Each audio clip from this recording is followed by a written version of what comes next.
The crystal chamber was huge and cold, like a giant ice cave in space.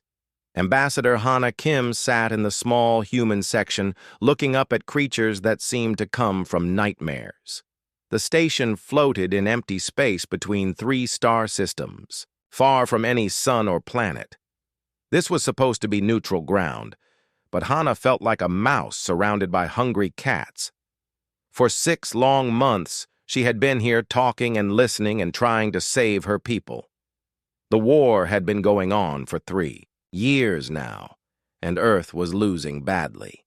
Every day brought news of another human colony, destroyed, another fleet, scattered, another world, turned to ash or glass or worse. The aliens called this peace talks, but Hana knew better. They were just deciding how to divide up humanity like pieces of meat. The Vrex delegate was the worst one. Elder Tae Shin looked like a giant snake. But worse, his body was as thick as a tree trunk and covered in black scales that seemed to move on their own. His head was the size of a car with yellow eyes that never blinked. When he spoke, his voice sounded like rocks grinding together. He had been talking for 2 hours about how humans were too violent and needed to be fixed. Next to him sat the Keth representative, if you could call it sitting. The machine being looked like a metal spider made of silver wires and glowing parts. It had no face, just a cluster of sensors that clicked and whirred when it moved. The Keth had already consumed 17 human worlds, stripping them down to bare rock for materials. They talked about efficiency and logic, but Hana thought they were just hungry machines that ate everything. The strangest one was the Neth delegate. It looked like a walking crystal sculpture, beautiful and terrifying at the same time. Its body was made of clear blue crystal that seemed to glow from inside. When it moved, it made soft, chiming sounds like wind through glass bells. The Neth were old, very old, and they thought all younger races were. Like children playing with dangerous toys, they had turned 6 human worlds into glass museums, freezing everything in crystal forever. Captain Day Park sat next to Hana, looking tired and angry. He was her military advisor and had been a soldier for 20 years. He had short gray hair and scars on his hands from the first alien attack on Mars colony. His job was to tell her how bad things were getting, and every day the news got worse. His tablet kept beeping with new reports, but he had stopped, reading them out loud, because they were all the same. Human forces, retreating. Human colonies evacuating, human fleets destroyed. The chamber itself was a work of art, built by some long-dead alien race. The walls were made of some kind of crystal that showed the stars outside, but also reflected the inside, making everything look infinite. The ceiling was so high it disappeared into darkness. The floor was smooth black stone that felt warm under their feet. In the center was a huge round table, made of the same crystal as the walls, with sections for each delegation. There were 12 alien delegations in total, representing the major powers of the Galactic Council. Each one had brought their own furniture and equipment to make themselves comfortable. The Vrex section had thick carpets and heat lamps because they were cold-blooded. The Keth had built a metal platform covered in cables and screens. The Neth section looked like the inside of a geode with crystal formations. Everywhere, the human section was pathetic in comparison. Just 4 simple chairs and a small table with their documents and communication equipment. Hana felt like they were children invited to sit at the adults' table out of pity. Captain Park had his weapons, but they were useless here. The station had shields that could stop any human weapon, and the aliens could destroy their ship with a thought. The worst part was listening to them talk about humans like they were not even there. The Vrex elder kept saying that humans were too aggressive and needed genetic modification to make them peaceful.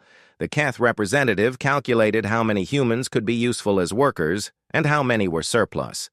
The Neth delegate spoke in musical tones about preserving human culture in crystal displays for future study.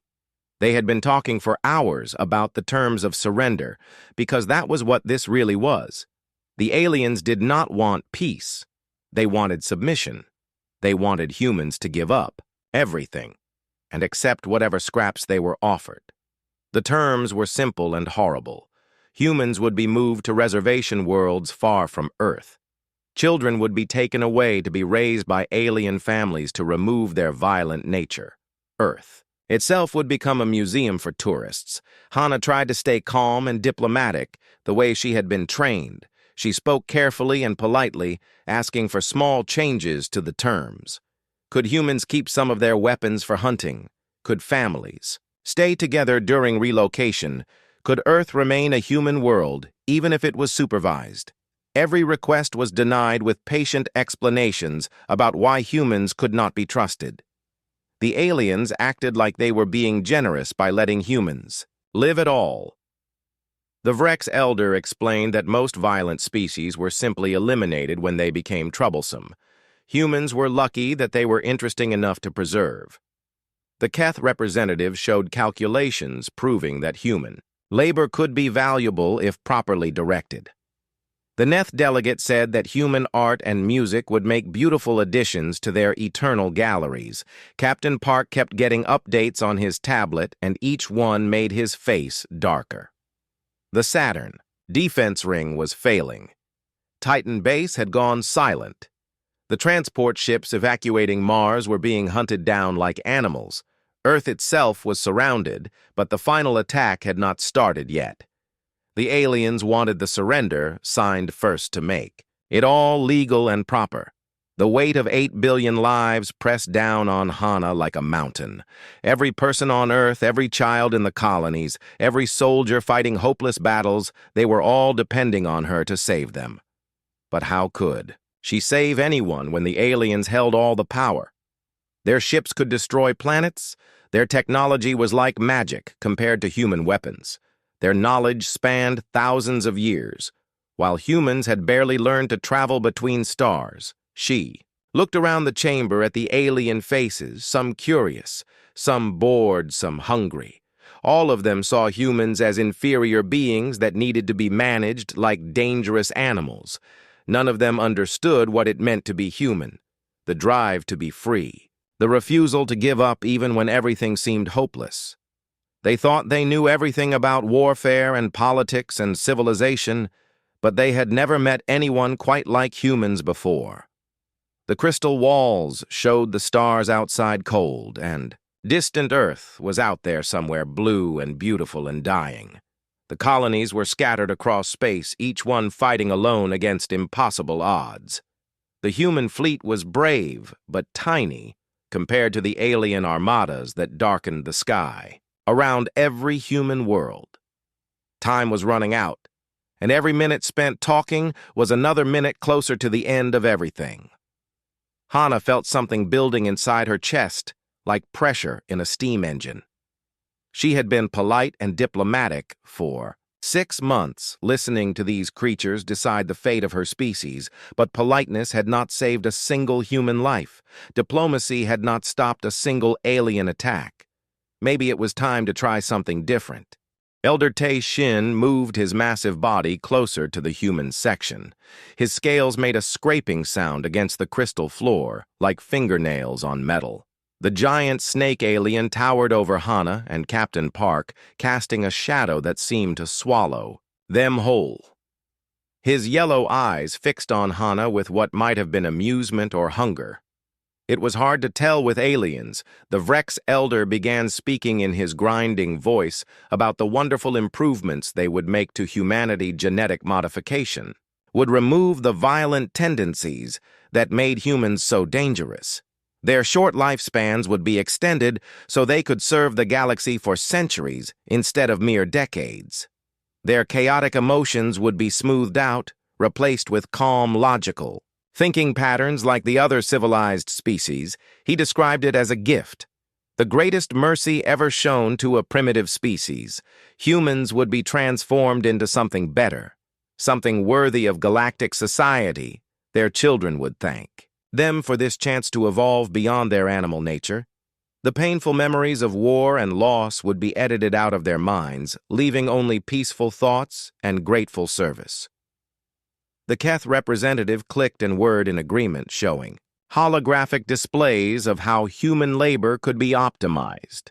Their bodies could be enhanced with mechanical parts to make them stronger and more efficient. Their brains could be connected to the collective network so they would never feel alone or confused again. Individual consciousness was inefficient anyway. The Keth had eliminated it from their own species centuries ago and were much happier for it. The Neth delegate chimed in with musical tones that sounded beautiful but carried a message of cold finality. Human culture would be preserved perfectly in crystal displays. Every song, every story, every work of art would be frozen forever for future generations to study. Nothing would be lost except the messy, unpredictable humans who had created it all. The Neth considered this the highest honor they could give to any species. Captain Park tablet started beeping frantically with incoming messages. He tried to keep his face calm, but Hana could see the fear in his eyes. The news was getting worse by the minute. The outer colonies were falling faster than anyone had predicted. The alien fleets were not just attacking. They were racing each other to claim the best prizes before the peace talks ended. Then the chamber doors exploded inward with a crash that made the crystal walls ring like bells. Commander Jin Lee stumbled through the opening, his uniform torn and bloody. His face was black with smoke, and his left arm hung uselessly at his side. He had obviously come straight from a battle, and it had not gone well. His eyes were wild as he searched the chamber for Hana. The alien delegates turned to look at this interruption with various expressions of annoyance. The Vrex elder hissed like steam escaping from a pipe. The Keth representative calculated that this breach of protocol reduced the chances of peaceful resolution by 12%. The Neth delegate made a discordant chime that translated as mild disapproval. Commander Lee ignored them all and stumbled toward the human section. His boots left bloody footprints on the pristine crystal floor. Captain Park jumped up to catch him before he fell and helped him to an empty chair. Jin Lee was young, maybe 30, with the kind of face that should have been smiling but had learned too much about war to ever look truly happy again. His words came out in gasps between ragged breaths. The Saturn defense grid was gone, completely destroyed by Vrex bioweapons that ate through the metal like acid. Luna Base had stopped transmitting 6 hours ago, and reconnaissance showed nothing but empty craters where the buildings used to stand. The orbital shipyards around Earth were burning and falling into the atmosphere like shooting stars. Mars was being evacuated, but the transport ships were sitting ducks in space. The alien hunters were picking them off one by one like shooting fish in a barrel.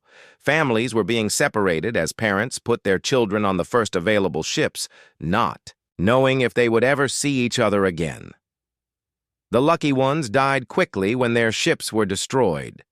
The unlucky ones were captured alive. The worst news was about Earth itself.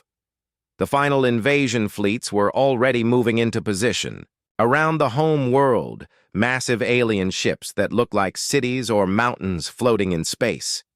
Each one carried enough firepower to crack a planet in half. They were just waiting for the peace talks to end before they began the final assault commander. Lee looked directly at Hana with eyes that had seen too much death. His voice was barely a whisper, but it carried clearly in the silent chamber. Earth had maybe 2 weeks before the bombardment started, maybe less if the aliens decided they were tired of waiting. The orbital defenses were a joke against this kind of firepower.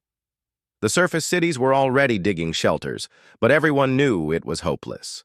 The alien delegates listened to this report with what seemed like satisfaction. The Vrex elder made a sound that might have been laughter, his massive body shaking with amusement. The Keth representative updated its calculations, showing that human resistance was now statistically negligible. The Neth delegate chimed in harmony, clearly pleased that the messy business of conquest was proceeding on schedule. They began discussing the final details of human surrender with renewed enthusiasm.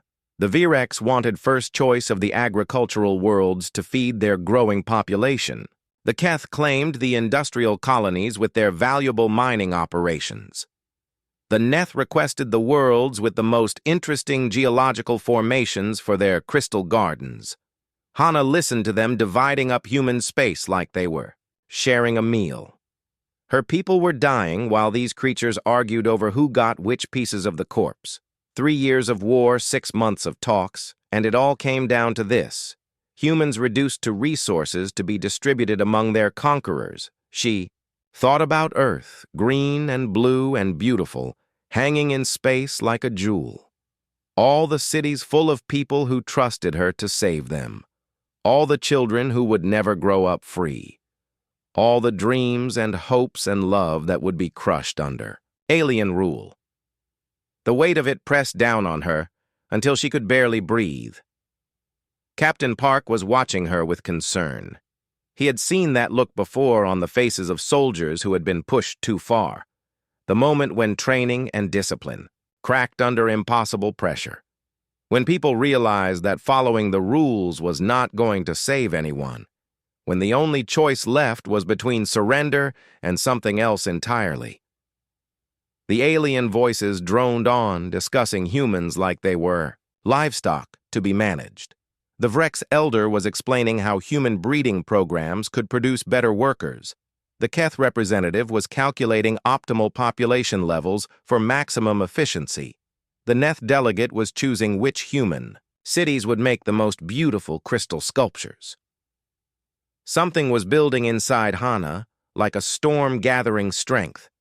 She had been polite and diplomatic for 6 months. She had followed every protocol and procedure. She had believed that words could solve problems that weapons could not, but words had not saved a single human life. Diplomacy had only given the aliens time to position their fleets for the final kill. Her hands were shaking as she gripped the edge of the table. The crystal surface felt cold under her fingers like ice that burned. The alien voices seemed to be coming from very far away, even though they were right in front of her. The chamber walls reflected her face back at her over and over, showing a woman who looked like she was about to break. Commander Lee was still bleeding onto the crystal floor. His sacrifice to bring this news would mean nothing. If she signed the surrender documents, Earth would die, Mars would die, the colonies would die, and humanity would become a footnote in galactic history. The children in alien schools would learn about the violent species that once lived on a blue planet until they were civilized by their betters. The pressure inside her chest was growing stronger like a bomb, waiting to explode. 3 years of watching human worlds burn. 6 months of listening to creatures debate her species, fate like they were discussing the weather. Every compromise, every careful diplomatic phrase, every moment of swallowed pride had led to this moment where Earth faced extinction. Hana felt something snap inside her like a wire stretched too tight. The silence that followed was like the moment before lightning strikes. Hana rose from her chair, slowly, deliberately, like a mountain growing from the earth. The simple action sent ripples of confusion through the alien delegates. Some of them had never seen a human stand during formal negotiations. Others had heard stories but never witnessed it themselves. In galactic culture, standing during peace talks meant one of two things: either complete surrender with the defeated party acknowledging their submission, or a declaration of war with all diplomatic protections removed. No species had been foolish enough to choose the second option in over 1,000 years. The combined might of the Galactic Council had crushed every rebellion before it could take its first breath. The crystal chamber seemed to hold its breath as Hana stood at her full height. She was not tall by human standards, but something about her posture made her seem to fill the entire space. Her dark eyes swept across, the alien faces taking in their expressions of confusion, amusement, and growing concern. The weight of 8 billion lives pressed down on her shoulders, but she stood straight and strong. Her voice when she spoke was clear and calm like ice water, flowing over stone. She thanked the delegates for their time and their generous offers. She acknowledged the great wisdom of their ancient civilizations and their concern for humanity welfare. Then she did something that made the crystal walls ring. With shock, she rejected every single term of the proposed surrender. The words fell into the chamber like stones into still water. Each rejection sent new waves of disbelief through the alien delegates. Humans would not accept genetic modification. Humans would not relocate to reservation worlds. Human children would not be raised by alien families. Earth would remain under human control, and any attempt to take it by force would be met with total resistance. The Vrex Elder was the first to recover from his shock.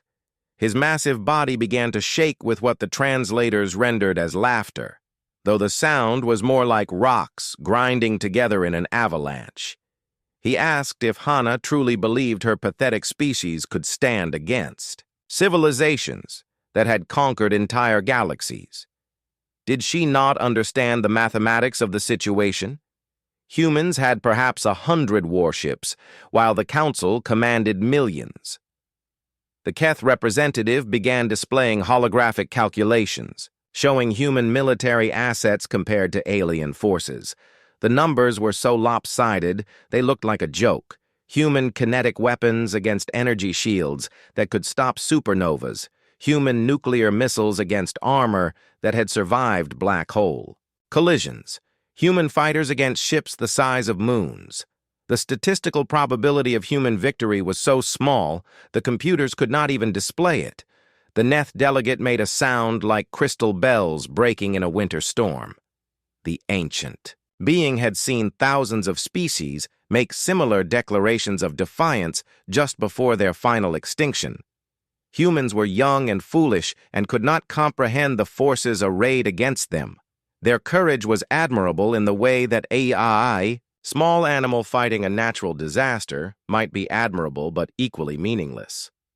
Other alien delegates began voicing their own amusement and disbelief. The Corvash representative clicked its mandibles in a pattern that meant foolish bravery. The Zillan delegate flashed colors across its skin that translated as pity for the deluded. The Thek delegate simply sat in silence, knowing that nothing more needed to be said. But Captain Park was smiling for the first time in months. His weathered face cracked into a grin that made him look 10 years younger. He knew something that the aliens did not, something that had been kept secret even from most of the human military leadership, something that might just change everything. Commander Lee, despite his wounds, was also beginning to smile. The bloody, exhausted soldier who had brought news of humanity, desperate situation, was somehow finding hope in this moment of apparent madness. He looked at Hana with new respect, understanding that sometimes the only way forward was to stop retreating and start fighting. The Vrex Elder continued his grinding laughter as he explained exactly how the final assault on Earth would proceed. His bioships would release plague organisms that would consume every living thing on the planet within hours. The oceans would turn to acid, the forests would dissolve, and even the bacteria in the soil would die. Humans would have the honor of witnessing the complete sterilization of their home world. The Keth representative added that their machine swarms were already in position to begin dismantling the moon for construction materials. Once Earth was cleared of biological contamination, the planet would be stripped down to its core and rebuilt. As a more efficient industrial center, nothing would be wasted, and nothing would be remembered. The Neth delegate described how the most beautiful human cities would be preserved in crystal before the destruction began. Future tourists would be able to walk through perfect frozen moments of human civilization, seeing how the primitive species had lived before they were elevated to serve their betters. It was really quite generous, considering how violent and troublesome humans had proven to. Bihana listened to these threats with growing calm rather than fear. She had spent 6 months learning about these species, studying their strengths and their weaknesses. She knew that the Vrex were powerful but inflexible, following the same biological patterns for millions of years. She knew that the Keth were efficient but predictable slaves to their own logic systems. She knew that the Neth were ancient and wise, but had not faced a real challenge in centuries. What none of them knew was what humanity had been doing during these 3 years of war. While diplomats talked and generals planned conventional defenses, Earth scientists and engineers had been working on something completely different. They had not tried to match alien technology, because that was impossible. Instead, they had done what humans did best. They had improvised. Dr. Kyung Nam back on Earth had spent 3 years studying every piece of alien wreckage they could recover. Not to copy the technology, but to understand how it worked, and more importantly, how it could be broken. Every alien system was incredibly advanced, but they all shared one fatal flaw. They had been designed by species that thought in predictable patterns. The Vrex bioships were living organisms, but they followed genetic programming that could be disrupted. The Keth machine swarms operated on quantum networks that could be hacked if you understood the right frequencies. The Neth crystal vessels drew power from dimensional taps that could be overloaded with the correct resonance patterns. Humanity's greatest strength had never been their weapons or their armies. It was their ability to adapt to find solutions that others considered impossible, while the aliens had perfected their technologies. Over thousands of years, humans had learned to think outside every box to break rules that others considered unbreakable. The secret weapon was not a ship or a bomb or even a new technology. It was something far more dangerous than any physical weapon. It was the human capacity for chaos, for unpredictability, for doing things that made no sense according to any rational calculation. Every other species in the galaxy had evolved along logical, predictable lines, but humans were different. They were survivors of a world that had tried to kill them in every possible way. They had learned to adapt faster than their environment could change. They had developed the ability to make tools from anything, to find food in places where nothing should, be able to live to work together in groups while still maintaining individual creativity. The aliens saw this as primitive and inefficient, but they had never faced an enemy that could change tactics in the middle of a battle, that could turn any situation into a weapon, that could find hope in the darkest moments and use that hope to fuel impossible victories. As Hana stood in that crystal chamber surrounded by beings that could destroy worlds with a thought, she represented something that the galaxy had never seen before.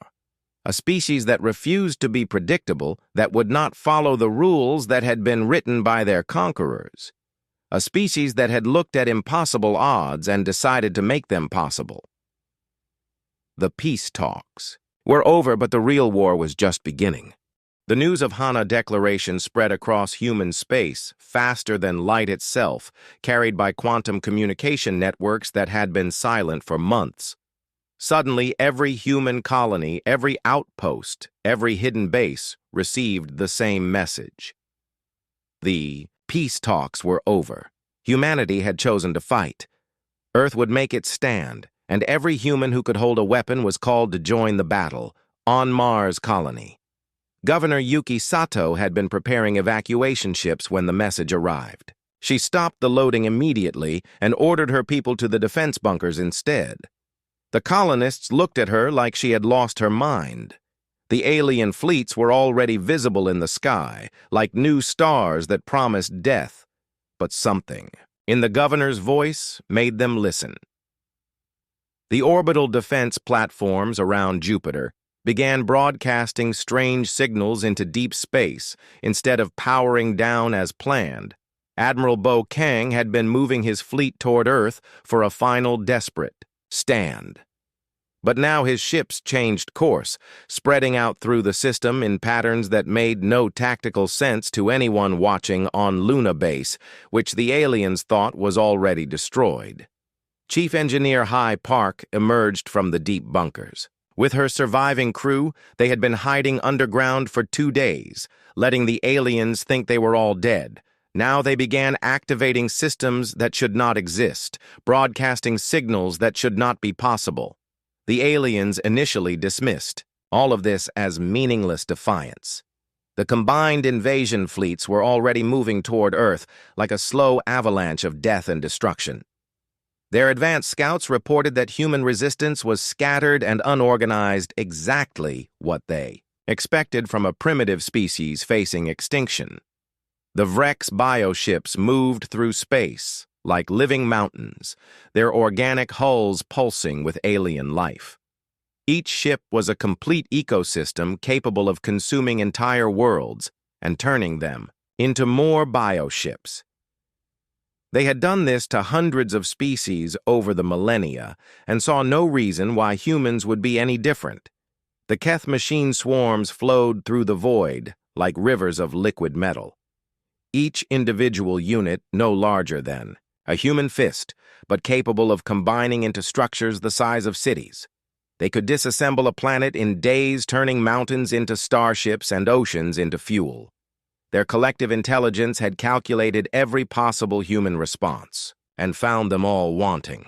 The Neth crystal vessels moved with the slow majesty of glaciers, their translucent hulls catching and reflecting the light of distant stars. Each ship was a work of art that had taken centuries to grow perfect geometric forms that could focus stellar energy into planet-killing beams. They considered themselves artists as much as warriors, creating beauty through destruction. But back on Earth in laboratories hidden deep beneath the surface, Dr. Kyung-nam was putting the finishing touches on 3 years of desperate work. She had started with fragments of alien technology recovered from destroyed ships and slowly begun to understand how these advanced civilizations thought and built and fought. The breakthrough had come when she realized that every alien species developed technology that matched their biological advantages. The Vrex created living ships because they understood biology. The Keth built machine swarms because they were part machine themselves. The Neth grew crystal vessels because their bodies were crystalline, but humans were different. Humans had no single biological advantage. Instead, they had the ability to adapt to use anything as a tool to combine ideas in ways that should not work. Every human invention was a combination of older ideas mixed together in new ways that often surprised even the inventors. Dr. Kyung-nam had not tried to build better weapons than the aliens. Instead, she had focused on building weapons that would confuse them, devices that worked on principles the aliens had never seen, tactics that violated every rule of civilized warfare, strategies that made sense only to minds that had learned to survive by breaking all the rules. The secret was not in matching alien technology, but in using human creativity to find weaknesses that the aliens did not even know they had. Every advanced civilization had patterns they followed without thinking, systems they trusted completely, assumptions they never questioned. 3 years of careful study had revealed that the Vrex bioships followed genetic programming that could be disrupted by the right biological agents. The Keth machine swarms operated on quantum networks that assumed certain universal constants. The Neth crystal vessels drew power from dimensional taps that could be overloaded if you knew the correct frequencies. Human engineers had spent months building devices that should not work according to any known science weapons that combined organic and mechanical components in ways that violated basic principles of design. Ships that used gravitational anomalies as both propulsion and weapons. Communication systems that could hack alien networks by sending random noise until something broke. The first test came when a Vrex scouting force encountered a human patrol near the asteroid belt. Captain Yoon Soo commanded 5 modified cargo ships against a biocruiser that outmassed her entire squadron by a factor of 10. Faye's smart tactical choice would have been to run, but Captain Soo had new orders and new weapons that changed all the rules. Instead of fighting in formation, her ships scattered like frightened animals, each one heading in a different direction. The Vrex bioship followed standard hunting patterns, pursuing the largest target while preparing to destroy the others with long-range weapons. It was a tactic that had worked against every species they had ever encountered, but human ships did not follow predictable flight paths. Captain Su's ships used gravitational slingshots around asteroids, turning what should have been an escape into an attack run. They came at the bioship from angles that should have been impossible, using momentum and orbital mechanics in ways that violated every rule of space combat. The cargo ships were not warships, but they carried something more dangerous than weapons. They carried human ingenuity. One ship released a cloud of metal fragments that interfered with the bioship organic sensors. Another used its fusion reactor as an improvised bomb, creating an explosion that damaged systems the aliens thought were indestructible. The third ship somehow managed to attach itself to the bioship hull and began cutting through the organic armor with industrial mining equipment. The crew was using welding torches and plasma cutters as weapons, turning peaceful tools into instruments of war in ways that no military academy had ever taught. The Vrex bioship tried to respond with standard defensive measures, but nothing in its genetic programming had prepared it for this kind of chaotic, unpredictable assault. The organic systems began to malfunction as human modifications disrupted biological processes that had remained unchanged for millions of years. Captain Su used her remaining ships to create a gravitational trap using the bioship's own mass against it. The alien vessel found itself pulled toward an asteroid field where human engineers had been placing shaped charges for weeks. Every rock became a potential weapon guided by remote control and human determination. The bioship died not from superior firepower, but from 1,000 small wounds inflicted by opponents who refused to fight.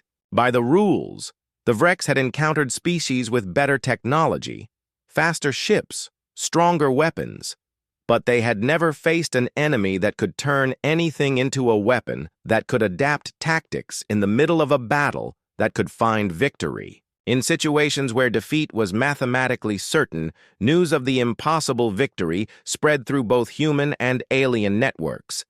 The Keth Collective tried to analyze the human tactics and failed. Their logical systems could not process the random, chaotic elements that made human strategy work. The variables changed too quickly for their calculations, and the patterns made no sense, according to any military doctrine in their databases. The Neth observed the battle through their dimensional sensors and felt something they had not experienced in centuries: uncertainty. Their ancient wisdom had prepared them for every possible form of resistance, but humans seemed to operate outside the normal rules of space and time and logic deep in the Sol system. The strange signals from human installations began to make sense. They were not communications or sensor sweeps. They were coordinates for weapons that should not exist. Human engineers had spent 3 years turning the entire inner solar system into a minefield, using asteroids and comets and pieces of space debris as guided missiles. Every piece of rock larger than a house had been equipped with fusion charges and simple guidance systems. The humans had not built a few super weapons. They had built thousands of small ones scattered throughout space where no one would think to look for them. Any asteroid could become a kinetic kill vehicle. Any comet could be turned into a dirty bomb. The aliens suddenly realized they were not facing a desperate last stand by a dying species. They were walking into a trap that had been 3 years in the making, built by minds that thought in ways they could not predict or understand or counter. The real war was about to begin. The first major alien fleet to reach the Sol system was a Keth machine swarm consisting of 3 million individual units that could combine into any configuration needed for battle. They approached Earth like a silver river flowing through space, confident that their superior numbers and perfect coordination would overwhelm any human resistance within hours. Admiral Bo Kang watched them come from his command ship, hidden behind one of Jupiter's moons. His human fleet consisted of 40 ships, mostly converted civilian vessels with weapons that looked like toys compared to alien technology. But Admiral Kang had spent 3 years learning new ways to fight, and today he would put those lessons to the test. The Keth swarm detected the human. ships immediately and began forming into their standard attack configuration, a perfect sphere that could bring weapons to bear in any direction while maintaining optimal defensive coverage. It was a formation that had conquered star systems and had never failed against any enemy admiral. Kang smiled and gave the order that changed everything. Instead of forming up for battle, his ships scattered in all directions like leaves blown by a hurricane. Each vessel headed toward a different asteroid, or moon, or piece of space debris following flight paths that made no sense to observers watching from either side. The Keth collective intelligence tried to calculate human intentions and found too many variables to process. The ships seemed to be fleeing, but their vectors were wrong for escape. They appeared to be taking defensive positions, but their locations offered no tactical advantage. They looked like they were preparing for guerrilla warfare, but the spaces between objects were too large for effective ambush tactics. What the Keth did not understand was that humans had learned to use space itself as a weapon. Every asteroid in the belt had been hollowed out and filled with fusion charges. Every piece of debris larger than a car had been equipped with simple thrusters and guidance systems. The entire inner solar system had become one massive booby trap. The human ships were not fleeing or hiding. They were taking control positions for the largest minefield in galactic history. Each vessel carried remote detonators and targeting computers that could turn any nearby object into a guided missile. Admiral Kang had not brought a fleet to fight the aliens. He had brought a trigger finger for a gun the size of a solar system.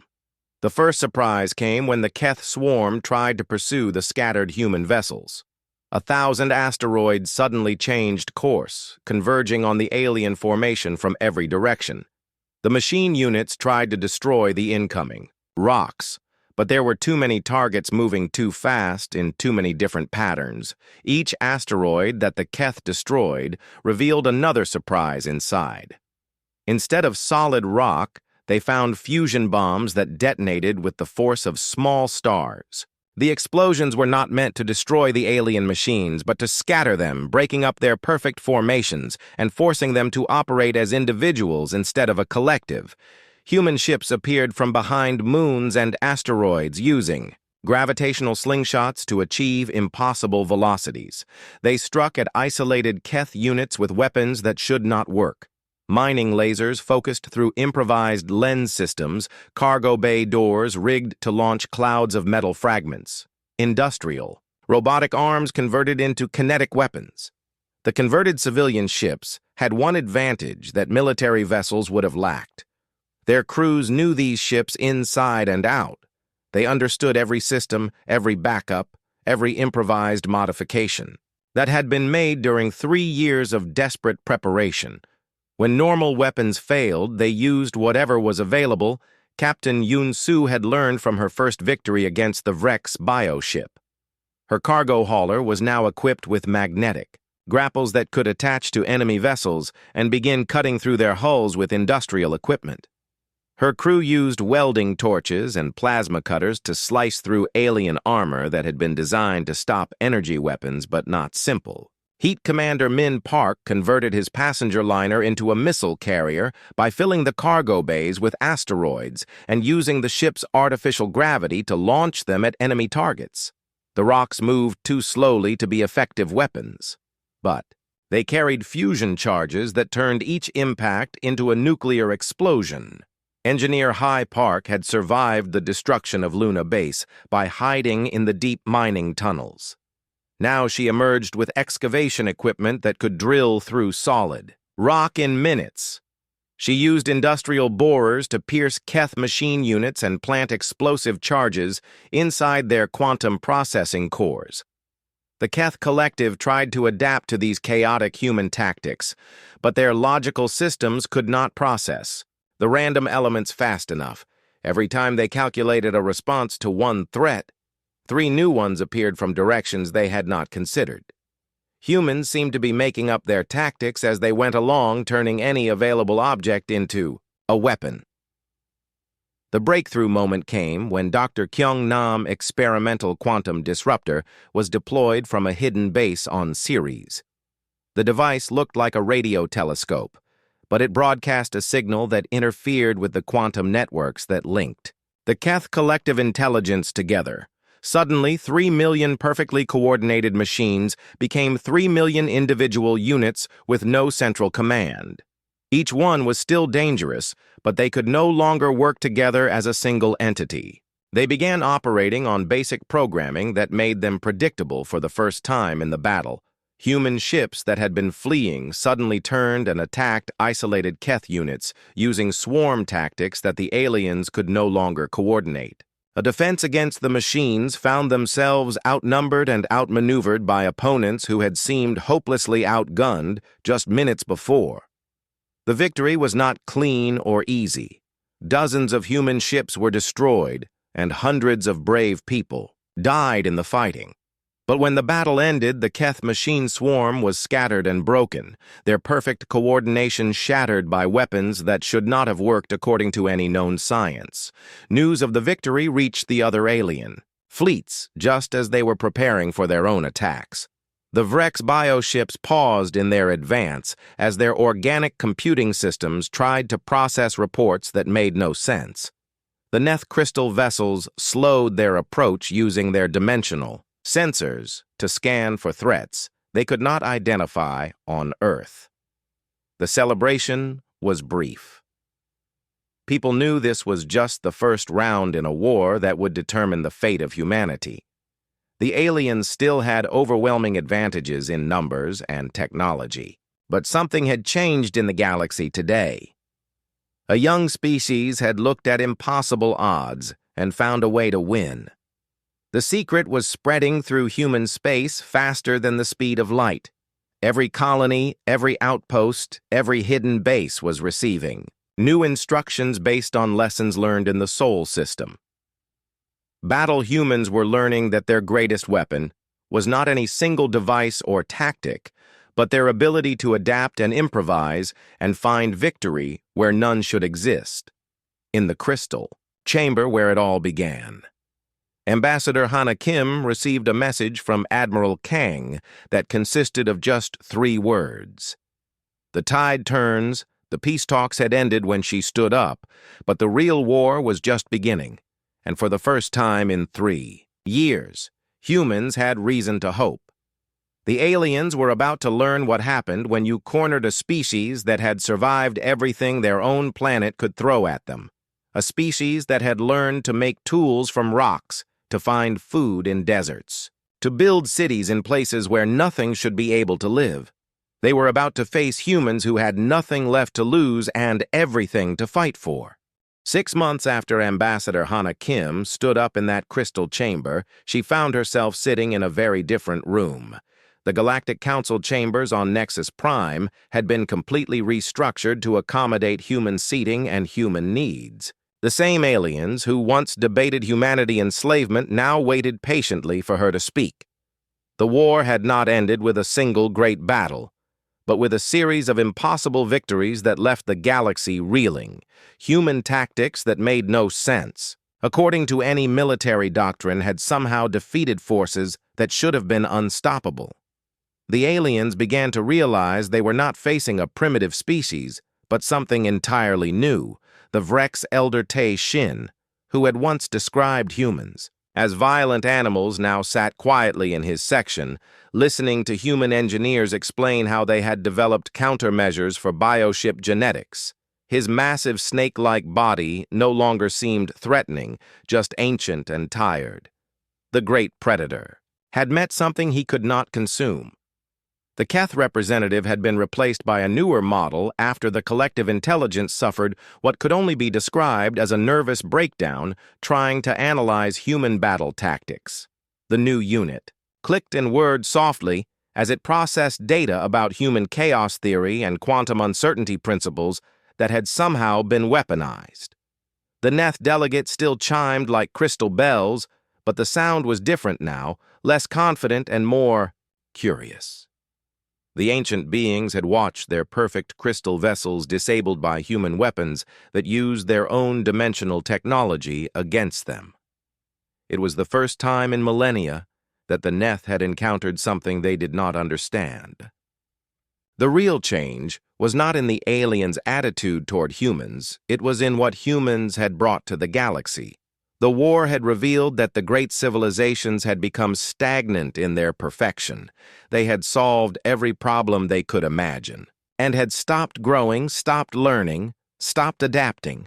Humans offered something no other species possessed: the ability to look at a situation that everyone agreed was impossible and find a way to make it work. They brought chaos to a galaxy that had achieved perfect order and had forgotten how to change. The first breakthrough had come when Vrex colonies began dying from a plague that their advanced biological sciences could not cure. The disease attacked their genetic structure in ways that should not be possible, following patterns that made no sense according to their million-year-old understanding of biology. Dr. Kyung Nam arrived on the Vrex home world with a team of human doctors who looked at the problem from completely different angles. Instead of trying to cure the disease, they asked why it existed in the first place. Instead of fighting the symptoms, they looked for ways to work with the biological systems. The solution was elegant and simple and completely impossible. According to Vrex science, the humans introduced controlled chaos into the genetic structure, allowing the natural immune systems to adapt and evolve in real time. It violated every principle of biological engineering, but it worked. The Keth Collective had been trapped in recursive logic loops for decades, unable to progress beyond certain technological barriers. Their perfect logical systems had reached conclusions that prevented further development, like a computer program caught in an infinite loop.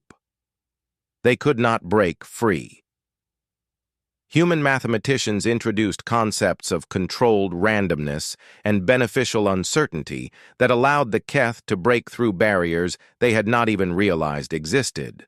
The collective intelligence began to grow again for the first time in centuries, adding new capabilities and reaching toward goals they had thought impossible. Even the ancient Neth found their crystalline perfection enhanced by human concepts of controlled chaos. The eternal beings had achieved a static perfection that prevented any further growth. But humans showed them how small imperfections could create new patterns of beauty, more complex and interesting than anything they had imagined. The transformation spread throughout the galaxy as other species began requesting human advisors and observers, not to learn human technology, which was still primitive by galactic standards, but to understand human thinking. The galaxy had achieved perfect efficiency and found itself dying from lack of growth. Admiral Bo Kang now commanded joint defense fleets, where human ships worked alongside alien vessels in combinations that should not function. The Vrex provided biological systems, the Keth contributed logical processing, power. The Neth added dimensional manipulation, and humans supplied the unpredictable creativity that made it all work together.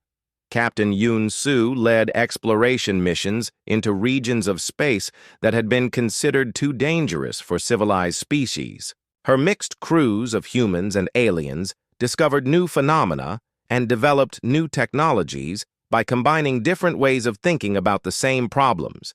Engineer Hai Park worked with Keth machine intelligences to build structures that were both perfectly logical and chaotically creative mining equipment that could adapt to any situation.